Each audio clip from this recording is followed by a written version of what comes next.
جب بندہ دنیا کے ہاتھوں ٹوٹتا ہے تو اس کی اللہ سے جڑنے کی شروعات ہوتی ہے۔ اللہ کے اتنے قریب ہو جاؤ کہ تم دعا مانگو اور فرشتے آمین کہیں۔ آج کا رشتے خراب ہونے کی ایک وجہ یہ بھی ہے کہ لوگ جھکنا پسند نہیں کرتے۔ حضرت علی رضی اللہ تعالیٰ عنہ سے پوچھا گیا، کیسے پتہ چلے گا کون کتنا قیمتی ہے؟ فرمایا، جس میں جتنا زیادہ احساس ہوگا وہ اتنا ہی زیادہ قیمتی ہوگا۔ جتنا زیادہ سوچو گے اتنی زیادہ اذیت میں رہو گے۔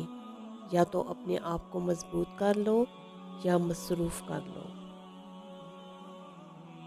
حضرت علی رضی اللہ تعالیٰ عنہ کا قول ہے، جس کو تم سے سچی محبت ہوگی وہ تم کو فضول اور ناجائز کاموں سے روکے گا۔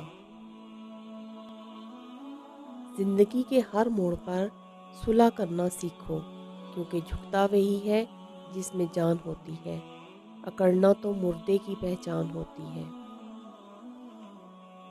مشکلیں حل ہو جایا کرتی ہیں، راستے بھی نکل آتے ہیں، بس انسان کا یقین مضبوط ہونا چاہیے۔ انسان کو یہ اعتماد اور بھروسہ ضرور ہونا چاہیے کہ اللہ ہے اور اس کے ساتھ ہے، اور مشکلیں بھی وہی حل کرے گا۔ توبہ کی مہلت ملنا بھی اللہ کا بہت بڑا احسان ہے۔ نصیب کا لکھا مل کر رہتا ہے، کب، کہاں اور کیسے، یہ سب میرا رب جانتا ہے۔